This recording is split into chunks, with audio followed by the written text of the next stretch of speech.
All right, since nobody's going to be back here until the end of the event,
We got water bottles.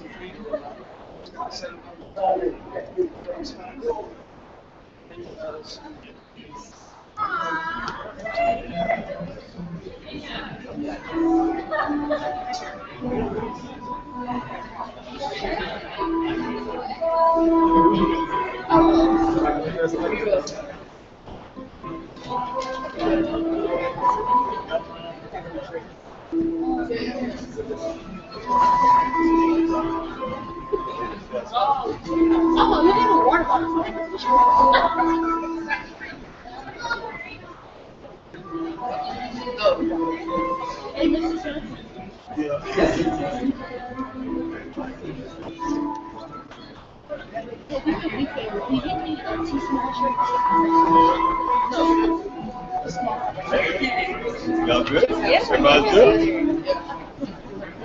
Oh, okay.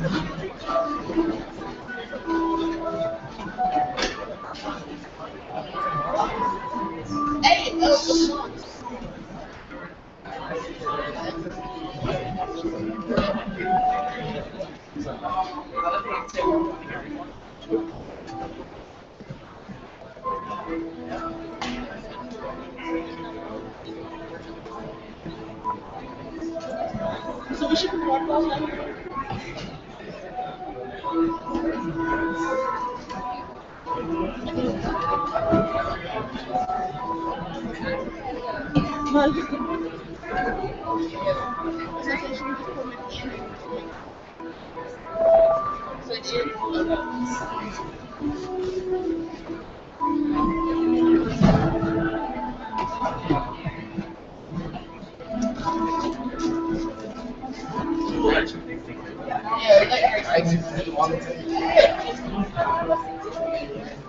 Okay, there you go.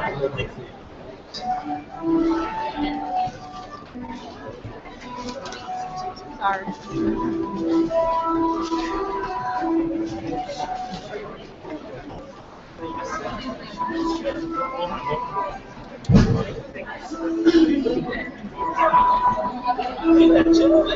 Yeah, I got the last one.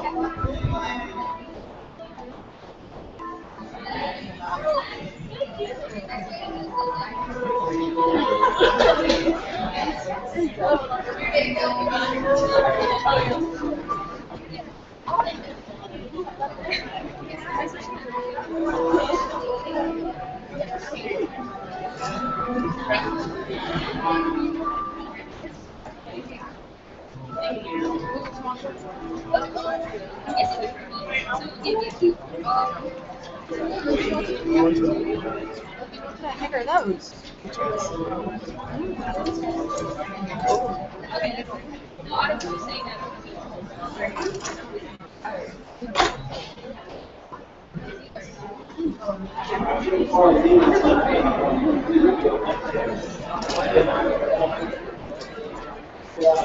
If you can, real quick, go on the Facebook page and share the live feed so that your people on Facebook can see. Okay.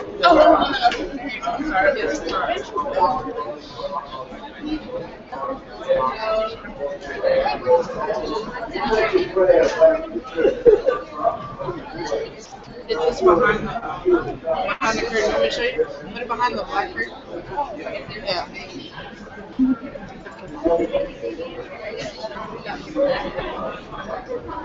I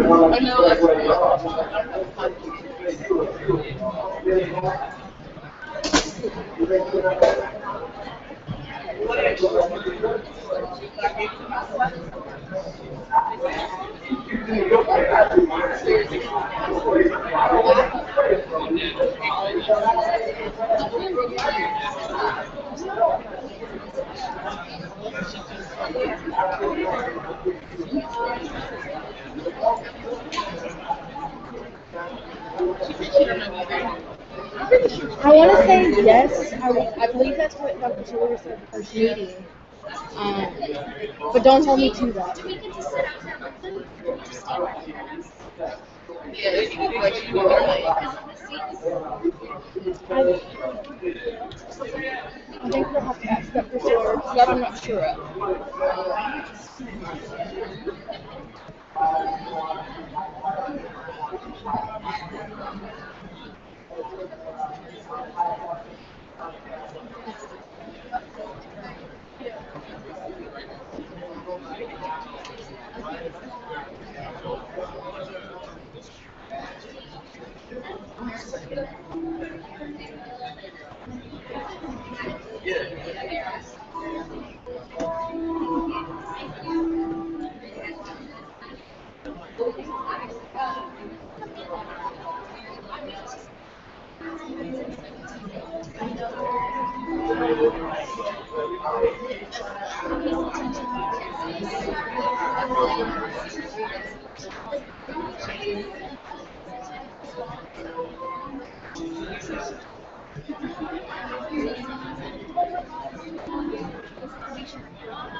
You gave me the shirt, right? You gave me.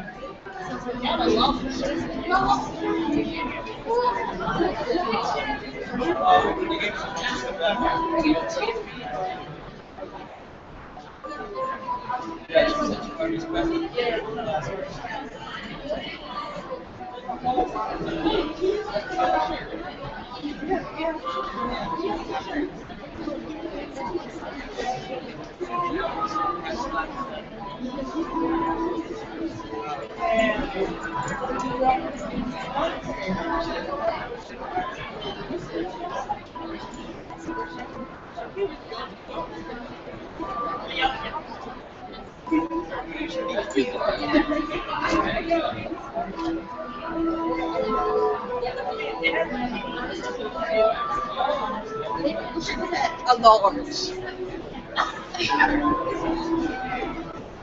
I have a question. I have to be home at 1. Okay, sweet. I didn't know you worked this. I thought it was just like.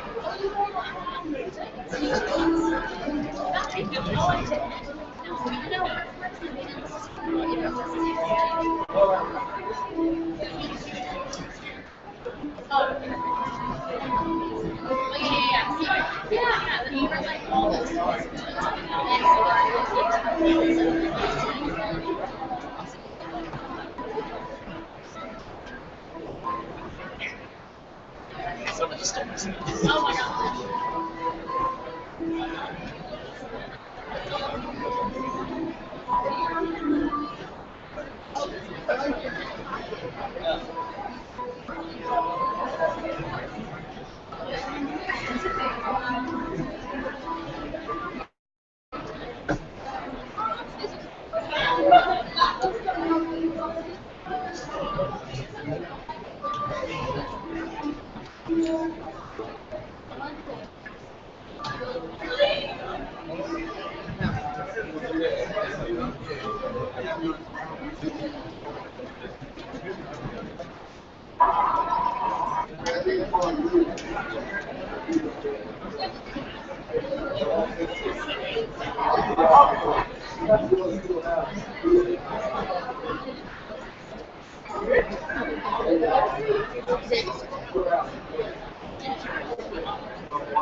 Are you doing live right now?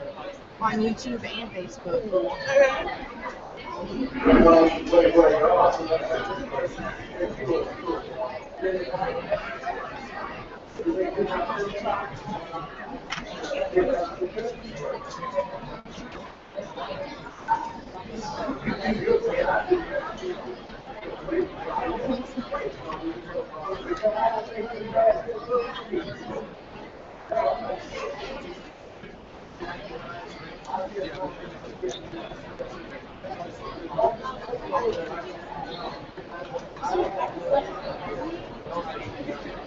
Hello.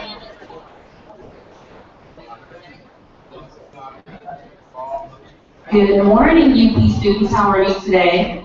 I'm out, bro. Okay, no. My students know me. Good morning, UP students. How are you? Thank you. Thank you for coming to the Knowledge is Power event today. We are going to start in about 5 minutes, but I would like for the room to be a little quiet. I want you guys to pay attention to the video that is playing on the screen, because this is a part of our event today. So we will be starting in 5 minutes.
I'm walking in front of it.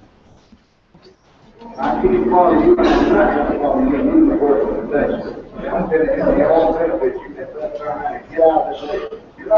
go out in a group on the position that you're coming in. I'm sure you're that. All of the life to us, go out and slow.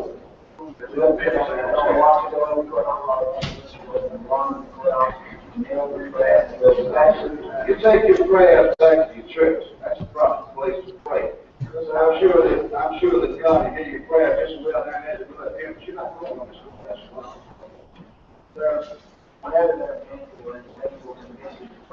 Why don't you pray where they are, so like that, let's pray. You think you're Lily White? You think you're not saved, son? Well, they go back to your church and pray. You do your prayer, I do mine, big boy. You pray for me. I don't know if you pray for me, because I don't think your prayer is above your knees. No, I'm not going to pray for you. I can't my bed, you can't hear me. That's what you keep out. There's no second, sir. I don't have to love anybody I don't know. Sir, do your own love. You love your little nigga. I love you, I see. You believe in justice, law? I believe in justice. I don't believe in equal mess. There's no two people in this world alike. They're not equal on any terms or conditions. There's no two peas in the world alike. No two pieces of money, none of that. So you're saying that if I have a quarter and I'm black and you have a quarter and you white and my quarter is worth as much as yours? That's your quarter. I decide what my quarter, but you use yours and I use mine.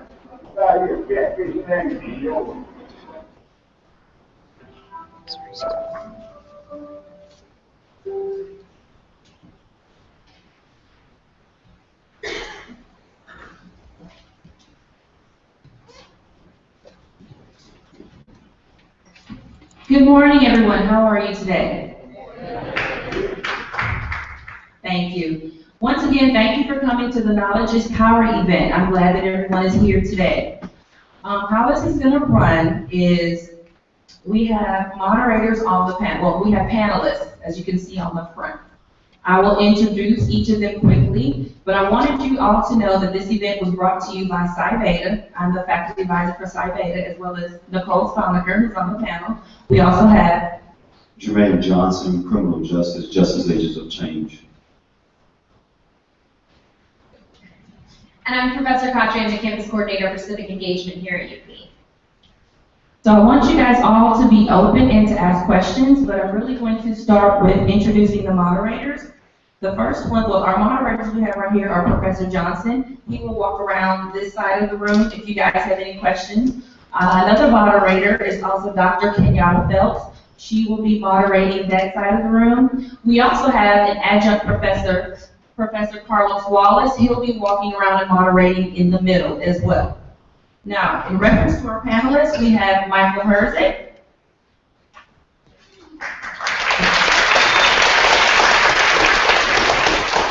We have Professor Stalnaker.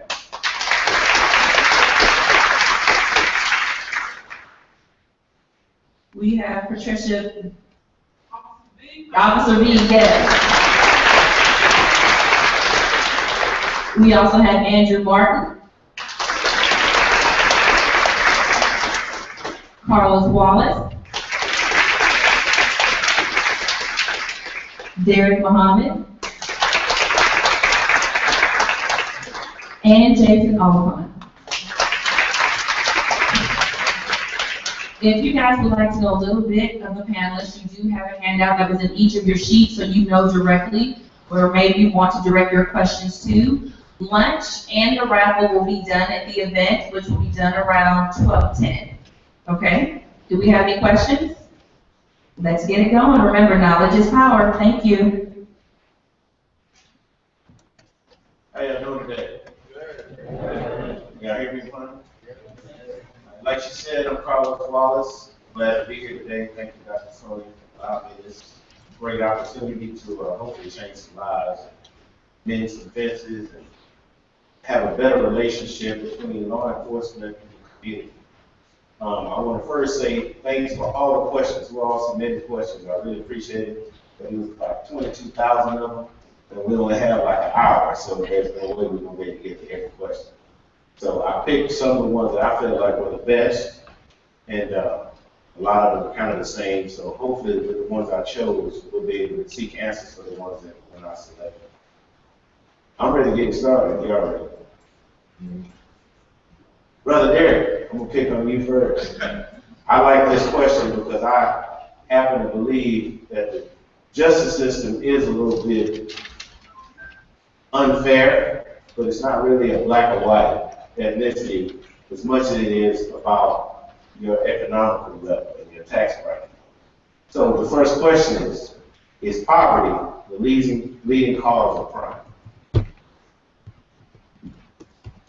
Let me first say thank you so much for having me, University Park. You all look good today. Please give yourselves a round of applause.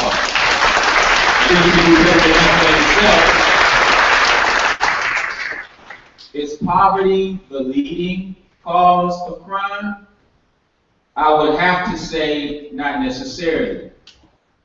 I believe that the leading cause of crime is a system that has been set in place where the 1% carry most of the wealth in this country while the 99% suffer and many live below the poverty line.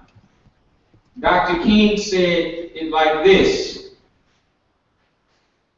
He said that he spoke of darkness, and he said that the individual who's in the dark should not necessarily be punished, but it is he who caused the darkness in the first place that should be punished. We live in some dark times in America. The criminal justice system as we know it is systemic. When people say Black Lives Matter, it's not necessarily a protest against white people. It is a protest against a system that we believe does not value Black life the way that it should. So is poverty the leading cause of crime? I say no.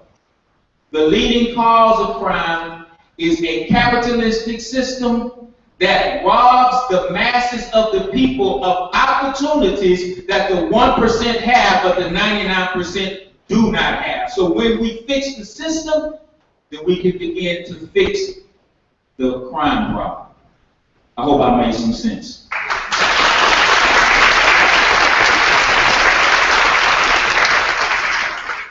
Mr. Andrew, continue with what Brother Muhammad said. There is a strong belief that the system is corrupt. With that, how do you feel like we can fix it?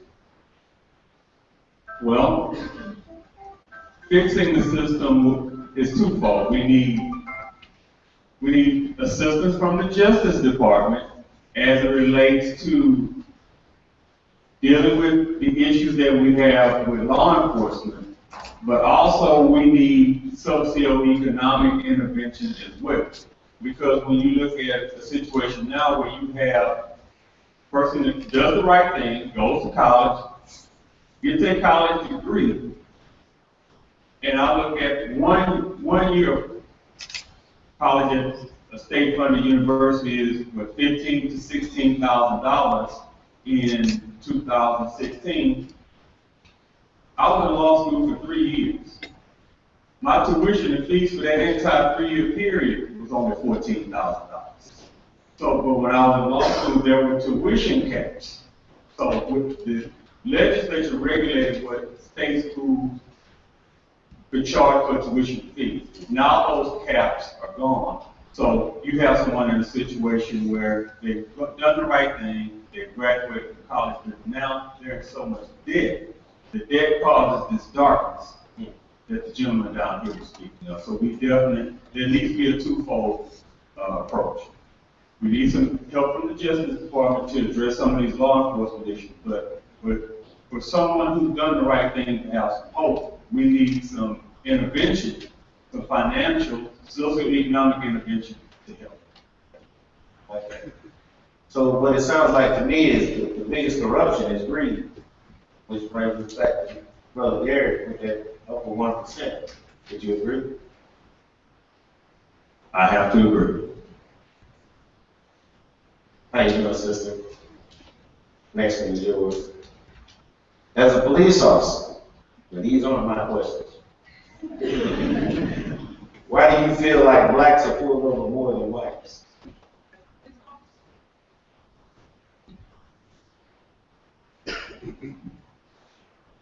I think that I speak loud enough, but as a police officer, why does blacks get pulled over more than whites?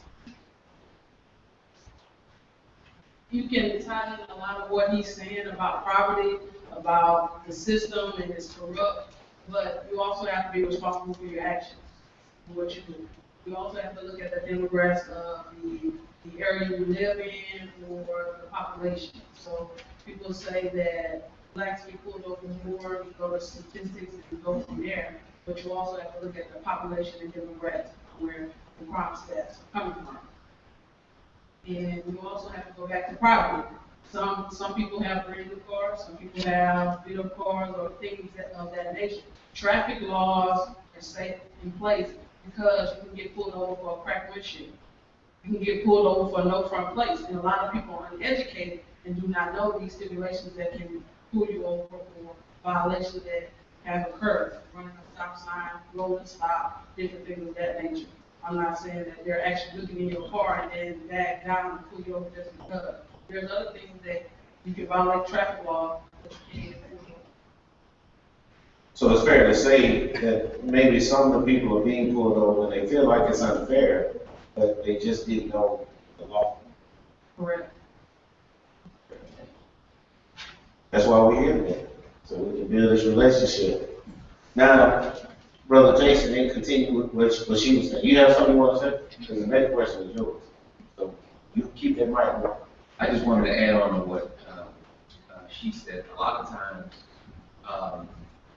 I think stemming from what they said, that darkness, you have a light bill, you have house note, you have kids to feed. Maybe that registration sticker may lapse. Maybe you're so busy with life. Like yesterday I went and made a purchase, and I was told that my driver's license had expired. I didn't know, because I was so busy. Back when I was in patrol, for me, it wasn't a racial thing, it was a car thing. Sometimes your supervisor would say, we need more productivity. I need 6 tickets, I need 6 violations. So for me, my strategy was driving one way, I'd be looking the other way, and I'd look for an expired registration. Now, from what I've learned, an expired registration is usually good for free, because the person under the expired registration oftentimes would have a lapsed insurance also. So I pulled them over, that's 2 tickets right there. I'm almost done. I need one more stop. And just depending on their mood, maybe they're rude to me. Okay, so you got the expired registration, you got the insurance, and your front windshield is cracked. And you don't have a rear view mirror. And I'm done for the day as far as citations are concerned. But for me, it was always the vehicle. And I think that status kind of skewed because it depends on where you patrol. The area I was patrolling was mostly low middle class, Black, Hispanic. So my traffic stops tended to always be Black and Hispanic. Honestly, the way the culture of that neighborhood was, and you did see someone white, they would get stopped, and pretty much like, what are you doing? And a lot of times when people that didn't work in that neighborhood, when they were coming to the neighborhood, usually something they weren't supposed to do. So for me, the traffic stop static kind of skewed because it depends a lot on the area. When I patrolled the medical center, the violation would be mostly from accidents that were totally different. But to answer that question, I think it depends on what the status actually was. Now, I've seen the faces on some of the people saying, why are you picking on people with your sticker out, life insurance and whatnot? Now, for many that don't know, my book is Life is Not Complicated, You Are.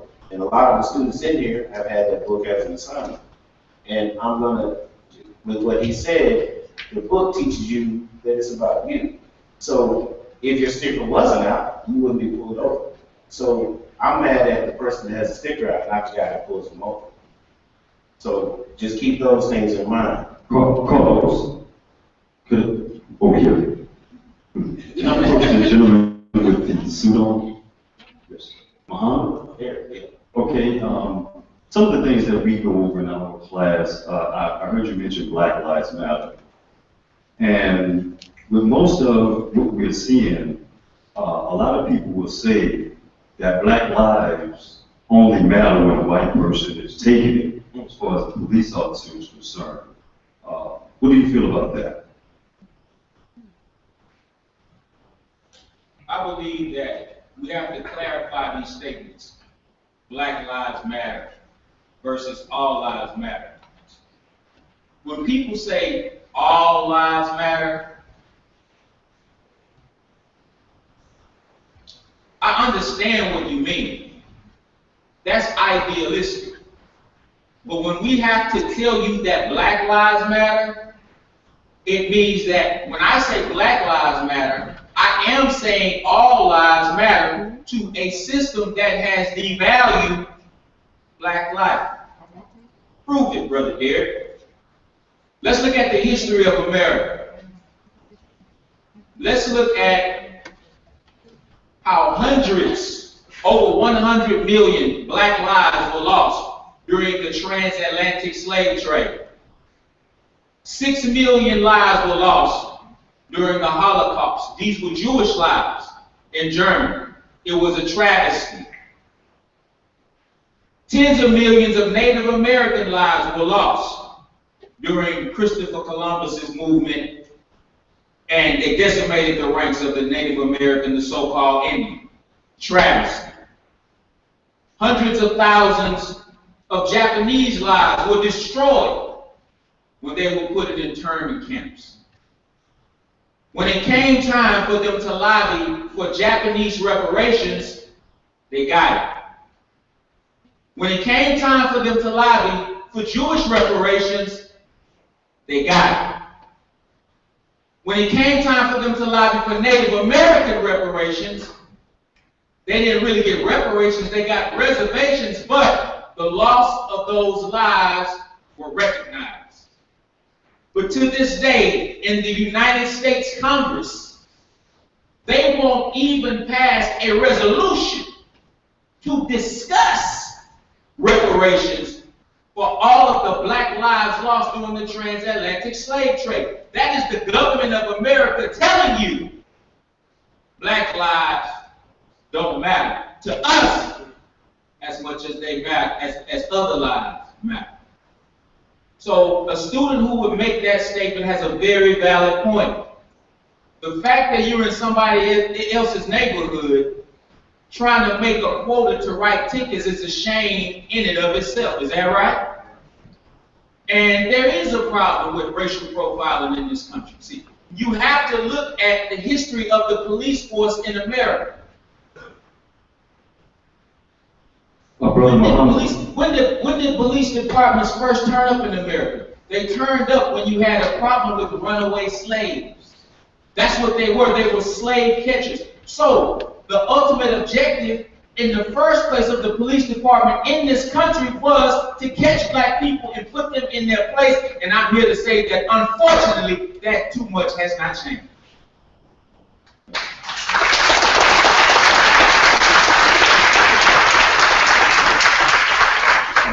We thank you for your commentary. But one of the things I think you kind of pivoted and not really answered the question, because you went back to slavery, and we're in 2016, and UCR crime reports report that black males represent 50% of all manslaughters and homicides. And so I think it's really unfair to put all of this on police officers. I think that African Americans are going to have take some responsibility for the things that they're showing as well, Mr. Muhammad. Yes, sir. And I have to agree with you on some level. See, this is what you got to understand. You cannot compare the state-sanctioned murder of American citizens by police officers with so-called black-on-black crime. And let me say that 85% of white people who are murdered in America are murdered by other white people. The majority of Asian people murdered in America are murdered by other Asian people. So don't single out the black community when it comes to race on race, murder. But this is the difference. If I go out and I murder another black man, I will be brought to court. I will be sat in front of a judge and a jury. I will be convicted, and I will probably be given life in prison. I think we can all agree on it. But if a police officer murders the same black person, they will not be brought before a court. They will not be brought before a judge. And if so, at the end of the day, they will be given a great vacation for the murder that they committed. Darren Wilson murdered Michael Brown in Ferguson, Missouri in broad daylight. He's a millionaire right now because of it. He didn't do 1 day in jail, but had I committed that same murder, the system would have punished me adequately. So you cannot compare it. You cannot compare the two. Because when we commit murder, we pay the price. When police officers commit murder, they get paid. And a paid vacation. See, we pay when we commit murder. They get paid when they commit murder. You think I'm lying? Check the statistics.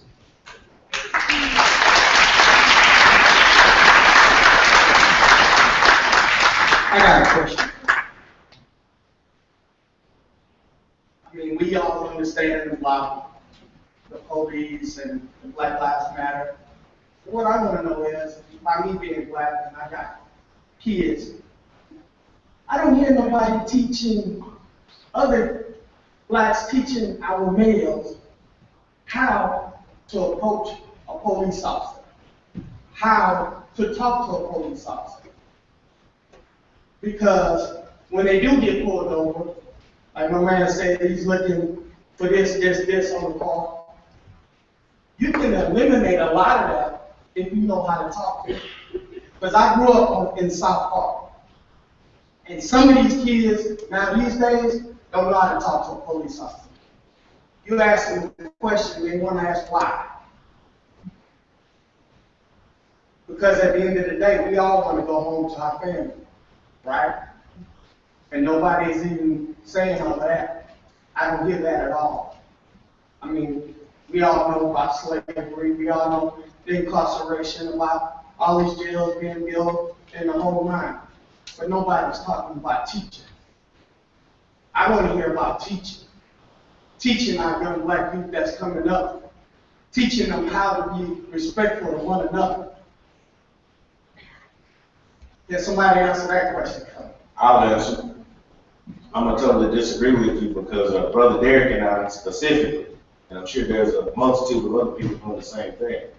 But Brother Deric, about 7 years ago, started a summit called the Black Male Summit. And I don't want anybody confused because anybody can come. We have Hispanic males, we have white males, and a lot of mothers because they want to see what it is Brother Deric is talking to them about. 3 years ago, he invited me to come, so I've been a part of it. And it's not just how to talk to police officers. We talk to them about ownership, owning your own product, how to start your own business, how to sustain in a system that may not be favorable for you.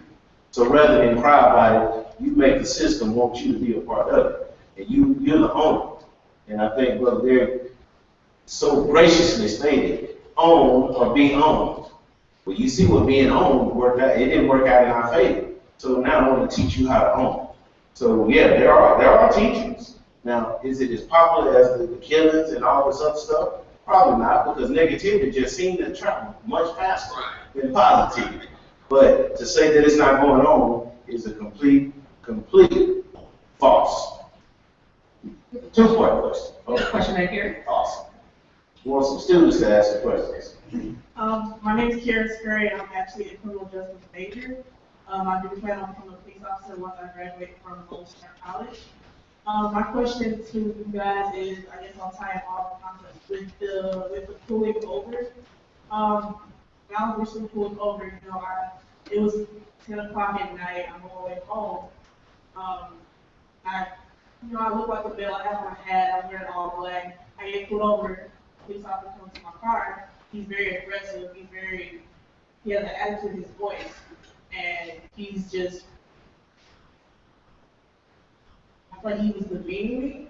And then I gave him my license, and then his whole attitude changed. He saw that I was a female, and then he was just like, at first he pulled me over for speeding. And then once I got his license, he was like, oh, I want to make sure you make it home okay.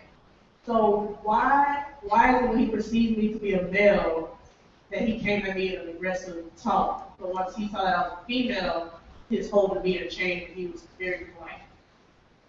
Nicole, I want you to answer that. Y'all know her as a professor, but I just learned that she was a police officer before. So, from a mental standpoint, and I think I can answer that from a police officer standpoint. I worked about 2.5 years in Bryan night shift. And what most people don't know is that during the night shift, or during any shift, but night shifts specifically, you're working by yourself. And you're working with a bare minimum of 5 to 6 police officers who are working at the same time as you. And I'm giving you a little background to explain where that is coming from, at least from my point of view. So your coworkers might be on another case, they might be working at a traffic stop, they might be having dinner. I mean, we're police officers, but we still have to eat, you know, we still have to take care of things. So when I approach a car at night, I might be a little more aggressive to somebody with my voice because it's just me. So I need to kind of establish authority over the situation. It's not you.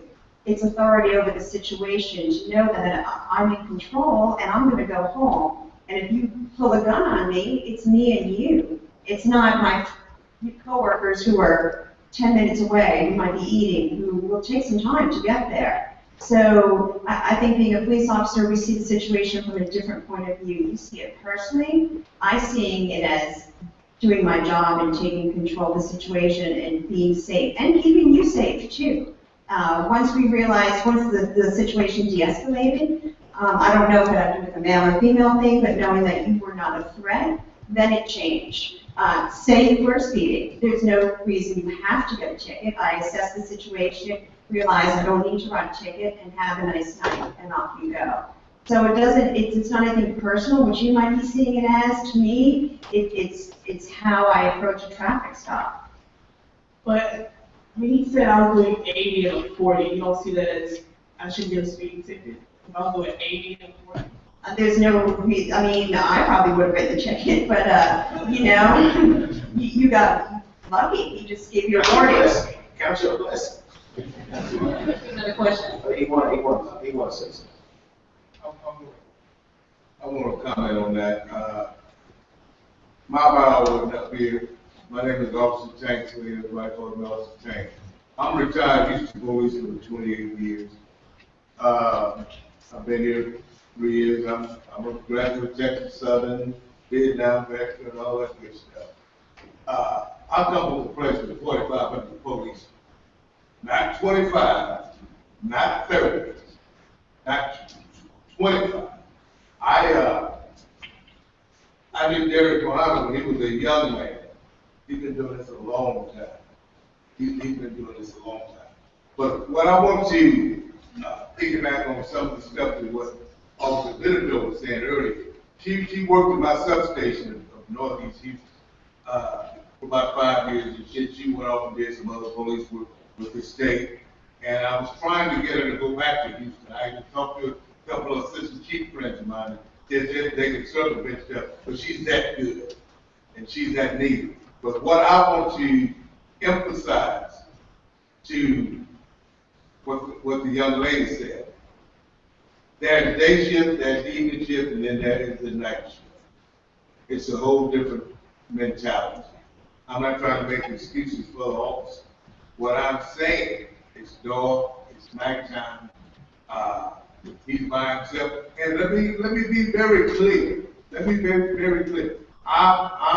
There's a lot of officers out here. They're good officers. Some officers, they're just afraid. They are just afraid. It's just a fact of life. The substation where I worked in Thomas's 5th Ward, Cadbury Garden, Denver Hall, the north side. So, and a couple of police academies, they would say, well, Tank, you work some tough area, that's a tough area. Okay. You may consider the tough area, but some of the best people in the world live out there. I sincerely believe that. But it's so economically deprived. Young people, they don't have much to look forward to. Just recently, the school district guy, Veronica from HISD, he said it takes $9,500 to educate a kid in HISD. roughly $10,000. But yet, if you get one kid and go to the criminal justice system as a juvenile, and he's incarcerated, it's $134,000. So are we going to educate or are we going to incarcerate? It's a big difference. If any of you, by raising hand or not, do you have anyone, father, brother, sister, within the criminal justice who has been to the penitentiary?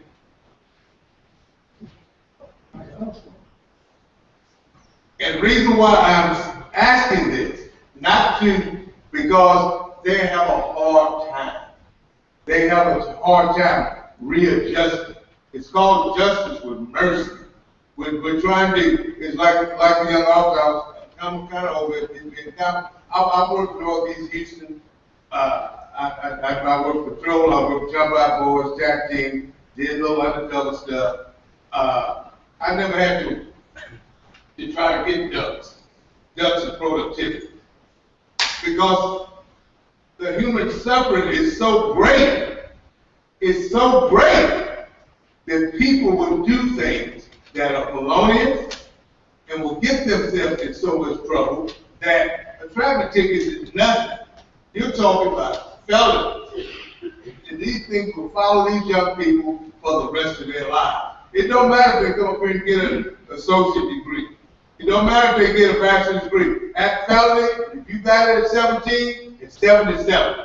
It's still there. I have a follow-up question back here.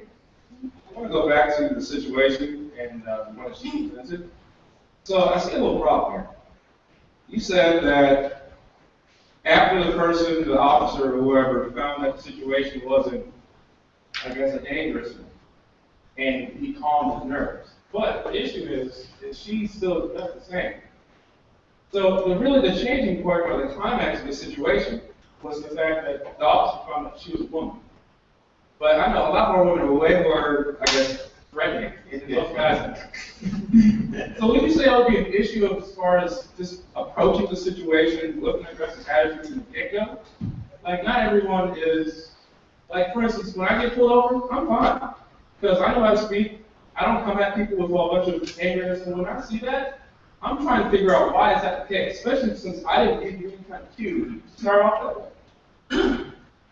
And I see what you're saying, but coming from a police officer's point of view, you have to go to, what I'm trying to say is you need to approach the situation in a way that you as someone in the car, might not see the situation. We're both in the same situation, but we're viewing it with different glasses. You're viewing it with glasses that say, I'm not doing anything wrong. And by how she was approached, I'm not saying that he thought she did something wrong, but that is how he's approaching her in order to take a stance to be protective. Would you say it's a kind of a bad way to approach the situation from the beginning? It might be. You might be right on that. But to know that in another situation, somebody might jump out of the car and fight him. So he is prepared for that situation. And from what it sounds like, it de-escalated quickly. If someone maybe approached you and pulled you over for the same kind of traffic stop because of your demeanor, the way you spoke, and the situation, I'm assuming you don't have a weapon, then the situation would de-escalate. It's kind of, as a police officer, you're out there on your own, and you're by yourself, and you want to make it home alive. And you don't know what you're going to encounter. You know who you are, but I don't know who you are. You might be the person who tries to kill me. And I've had guns pulled on me on traffic stops plenty of times. Knives, guns. I've had people who say, who hold themselves up to be preachers or pillars of the community, and I've had to fight these people in the middle of the street. So I need to make sure that my body is prepared for that kind of encounter. And when we have a discussion, then my body can be prepared for the encounter we're now having. I can de-escalate, we can de-escalate. And that is my job as a police officer, is to de-escalate that situation with my words first. And hopefully that will happen. Let me add on to what she's saying. And she can't speak for that officer because she wasn't there at that traffic stop, but for you all to keep persistent about it, it's very personal. And I can understand that it could be a very personal situation that you got pulled over, you got let go for a speeding ticket. But we can't speak for all officers in general. Everybody in this class, in this room, has a different amount of fear. My fear is different than your fear. But because I've been in different situations than you have been in, and this other officer that pulled you over, his fear may be different. At that time, in that situation, you don't know what he encountered the call before or what he's looking for. We don't know that, we cannot speak on that situation. But as an officer, like I said, everybody's fear is different. Just like Officer Tankson said, some people are fearful out there, and that are officers. You have to have authority when you approach a car, so you make sure it is controlled. But 2 seconds, 2 minutes, whatever it is, communication is a key. If he came off aggressively and he checked himself, you gotta respect that just a little bit. If he did give you a ticket, but you have to understand, communication is big. In a lot of situations that are in media right now, and they say this is what happened, like I said, it takes 2 seconds to communicate different. If I approach a car and I see it's something different, I'm gonna communicate it different. I have been approached different ways. I have been approached like I'm gonna whip this officer behind because she's a female. I've been approached as in a traffic stop, oh, I'm gonna sweet talk her so I can get out this ticket. I'm gonna flirt and I'm gonna get out of this ticket. Or I have been, it's just different things that's been approached in different ways as an officer that you encounter daily, all day long, and that you don't know. And if you on night shift at 10 o'clock, your fear is totally different than you have someone in a day that I have nothing but light, visibility, that's totally different. So we cannot speak or defend that officer, and we're not trying to defend him or defend you in any way. We're just saying that situation is very personal to you, and I hate the way that it made you feel at that time. But like I said, we can't represent that officer for that decision that he made. But everybody's fear is different. Every situation is different. One more thing. Sorry, brother. And I always tell people that what would you do? You was police.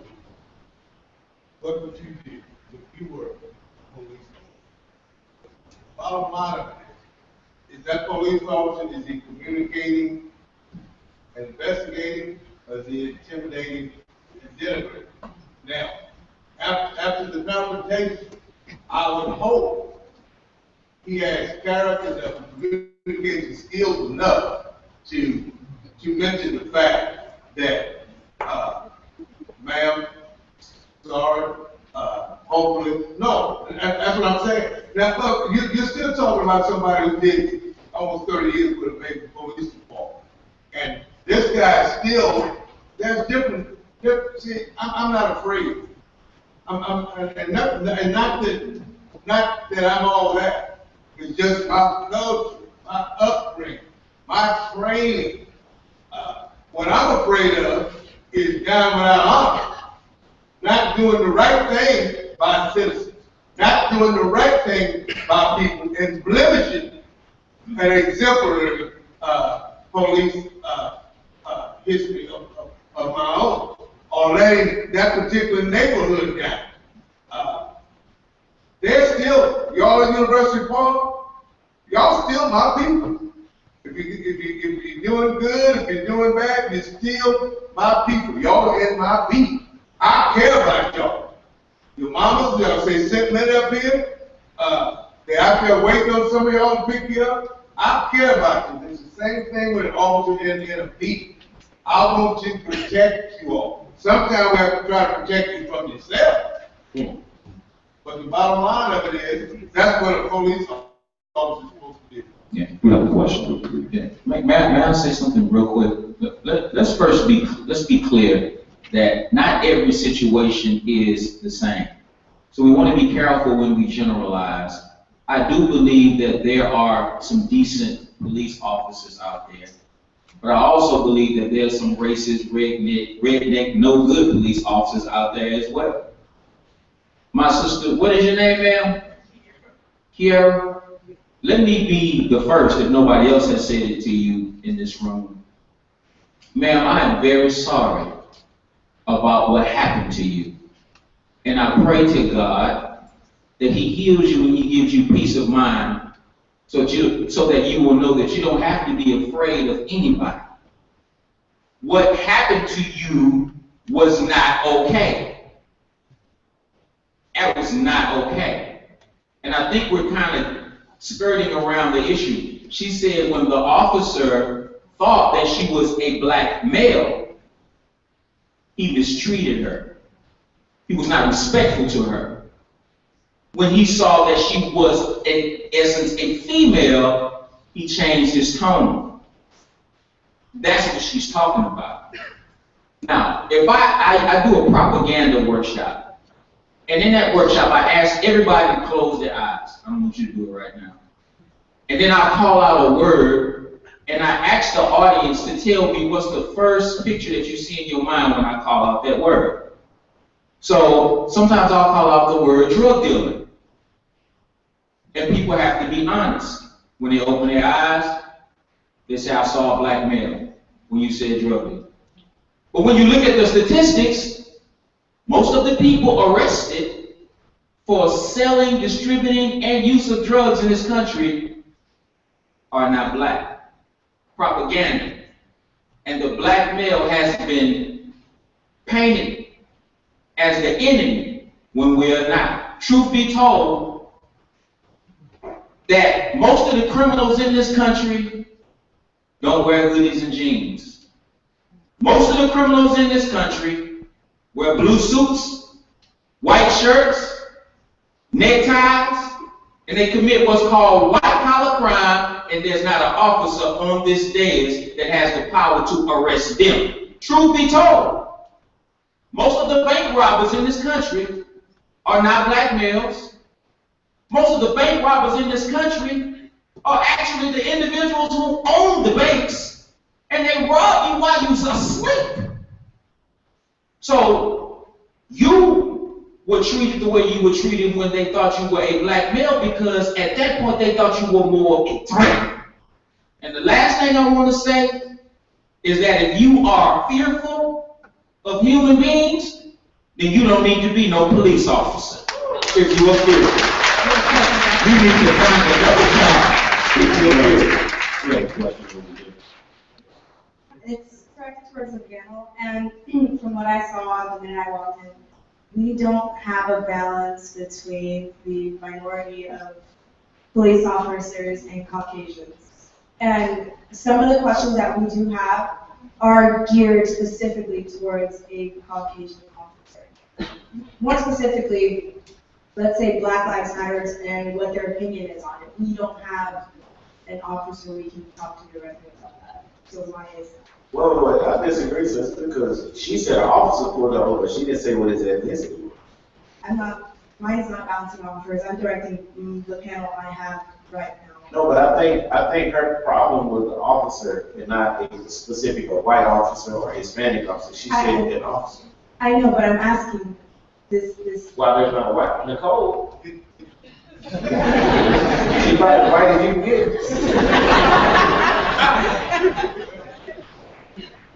Why the white officers represented? Why is there a balance? The Dr. Sawyer didn't invite in. There was another officer, Hispanic officer, that was supposed to be coming here. To be honest with you, I think the only way you talk about Kim just not in uniform. It's the uniform, right? That sets people off. But there again, but you have to realize the people's level of experience, not only as a police officer, but people's level of experience in life. As I said, I worked in Northeast Houston. I rode with a white male by the name of J.C. Puckett for almost 7 years. My son, his name is J.C. Tanger, because he was such a fine officer. He wasn't decent. He was honorable. He was honorable. And he would tell people in different community meetings. See, I worked for Lee Brown. And Lee Brown instituted community policing. So community policing, the thing that they're talking about, we did this 30 years ago. We did what we did, every resource we had in the community, we tried to address it.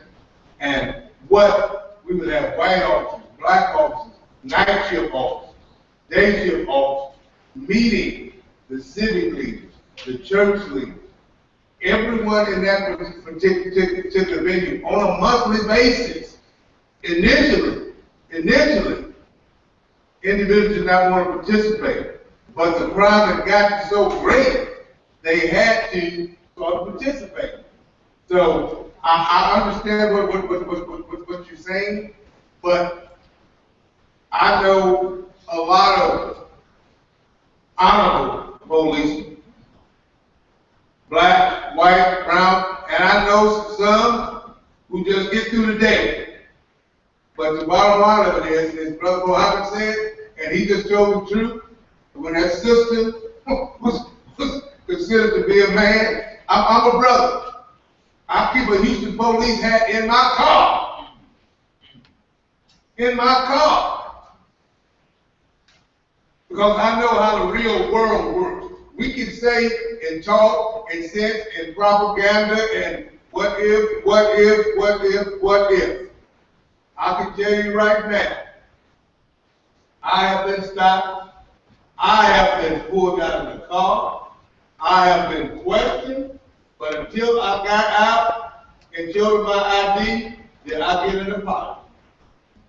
And these were my own HPD. We have a question. We got a question. He specifically want to ask this to you, Mike.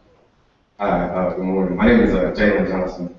My question was, for the attorney was, if you have a Caucasian male who committed a murder and you have a black male who committed a murder, why does it seem that a white person gets less time than a black or any minority or any other kind? Well, I think that question, I don't do criminal law, but I'm quite familiar with it. But, you know, I'd like to go back and because I think it answers your question also. And I hear people talking, Deric is very inspirational and very positive on his message and police are positive on their message.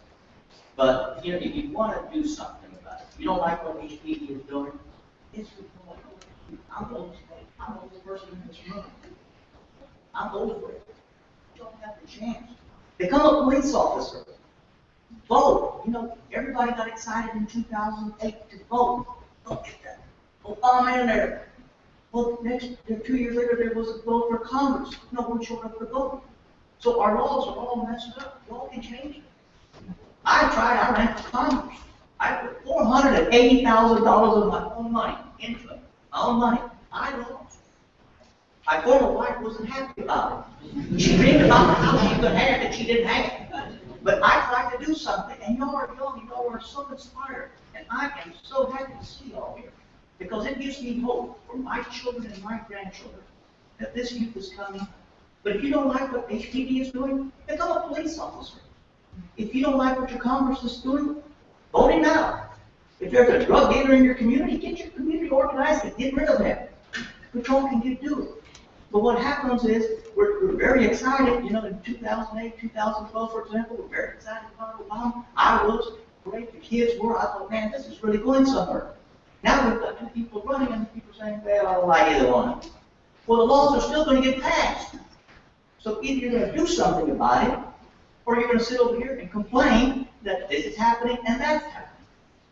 And so, like, I'm inspired by that. And where this goes with your question was, you know, it's the jury system. We have a system here. We pick jurors. You know, if enough people show up for jury duty, there will be one type of verdict. You know, if you get, for example, in criminal law, you only have one person that holds up the jury, and you know, there's a miscall, or you can have them all, and there's a conviction. But you all have to get involved. It's all involvement. And like I said, I see this young group over here, and boy, am I really happy. I really happy. Because like I said, I don't have much longer to live, but I'm so happy that there are people here that are going to help my grandchildren and my children. And so all I have to say is just get involved.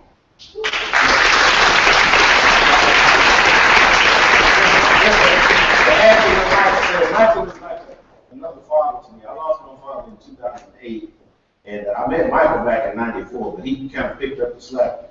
And about 15 years ago, I bought a house in the Woodlands. And I was so excited about it. And Michael, and I called him and I told him, he said, why did you do that? He said, because if you ever go to court, that 12-man jury ain't gonna look like you. And he was right. So now I live in third ward. But we got a question in the back. My name is Pierre Brown, chapter This question is for Brother Muhammad. Well, not really a question, but just go off of what he was saying, which I was trying to say before he got to say it. But I feel like, I understand it's 10 o'clock at night, and it's dark. But like he was saying, I feel like if you're a police officer, you shouldn't be scared. You shouldn't have the fear. You shouldn't escalate the situation. They're trying to be escalated after you find out what's really going on. I feel personally you have no right to be out at night as a police officer if you know you're afraid anyways. Like, why would you do that to yourself? Yes, I agree. Let me first say that in conjunction with the professor's answer to why it is that it seems that black males get more time for murder than white males, it has something to do with the wealth gap. And if you know anything about the criminal justice system, the more money you have, the better representation you can hire. And with great representation and knowing the system, you can get out of almost anything. Now, I agree with you. If a police officer pulls me over at 10 o'clock at night, let me ask the question, y'all. I don't carry a weapon. So who has the gun? Who's got the gun? But he don't know that. All right. Wait, who had? Hold one second. Hold one second. Who had? We do know that the police officer has the gun, right? Whether you know if I have one or not. Who has the taser? Police officer. Who has the law on his or her side? Come on now. All right. Now let me ask this question. Who has the training? Who has the training? That's why you are called a professional police officer. Now, if you pull me over and you're afraid, first of all, if you're afraid, what you pull me over for? If you're afraid, especially if I had done anything wrong. If you're scared, leave me alone. But if you're afraid, then there's a good chance that you might make a poor decision based upon your fear. Now, what happens? Your fear becomes contagious and it jumps into me. Now, both of us are crazy. But what does your train? Go back to your training. The first thing you should do is when you pull somebody over is to remain calm. Especially if I haven't given you any reason to be alarmed. And that's the problem. The problem is that police officers in America are not trained to deal with people who are not afraid of them. If you pull me over and I'm acting scared and I'm shaking, now the officer's okay. All right, he knows who's in control. But if I speak to you in a man's voice, which I'm allowed to do according to the Constitution, then all of a sudden you're afraid? Why? You're the one with the gun. You're the one with the law on your side. So I believe that if officers are out here and they are afraid, then there has to be drastic changes in the training that they undergo, because we need police officers on the street that are not afraid of the people. Thank you. You have a question? Thank you. Mr. Taylor, I don't need to cut you because I know you're going to beat me up later. But Sawyer is on me. She said we got 4 on each side, and she's trying to get it 9 minutes. And I don't know how. Don't ask Deric, because we ain't going to make it. No, mine isn't more of a question. It's more like referring to what he said, that if you have fear, you shouldn't be a police officer. I very much disagree with that, because all of us as human beings, we have emotions, and fear is one of them. So I think that it's very brave for the police officers to be out there trying to defend us. Yes, I agree with the fact that there are some police officers who want guns, but we all have fears. You can't expect them to control. I understand they have the training, yes, but how can you, based on the girl's statement, how can you tell his thoughts? Thoughts can't be seen. You can't tell that he thought she was a black male, because you can't exactly see that. So I think that she can't take that situation personal. Yes, it was wrong, but also at the same time, they do go undergo training. And to take it personally on that one time when she wasn't even given a ticket, I think sometimes it's good to let go of certain things. And we all have fear, so I don't think that your statement is quite valid. I just want to follow up.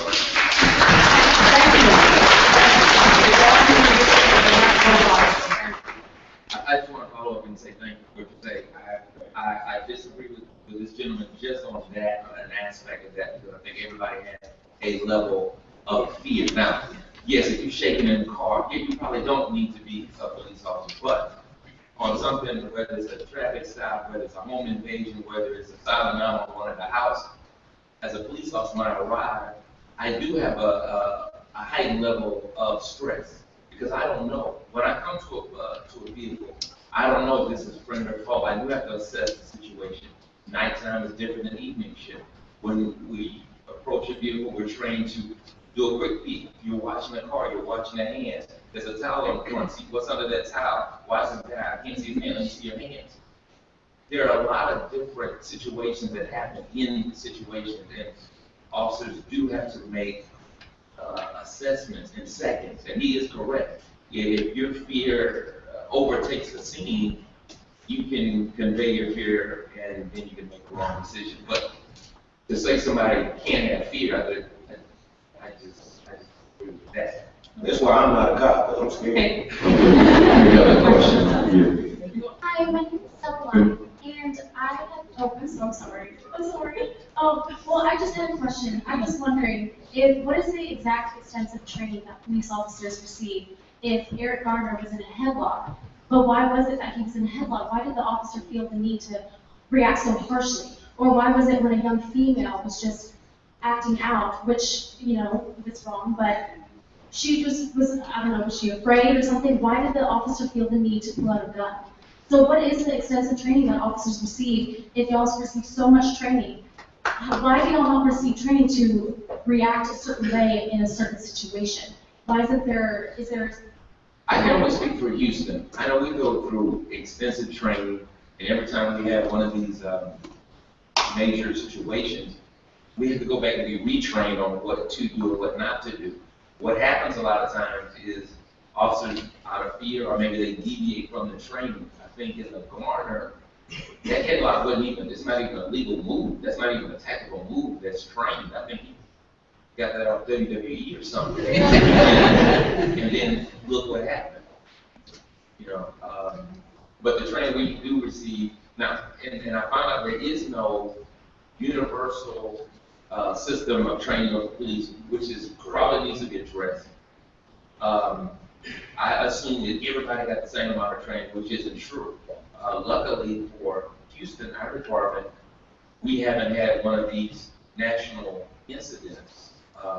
But a lot of times when these incidents happen, I think it's really easy just to make the police officer the scapegoat. He's racist. He's a crooked cop. When a lot of times, my background now is I work in the crime scene unit, and basically all I do is investigate murders and also involve shootings.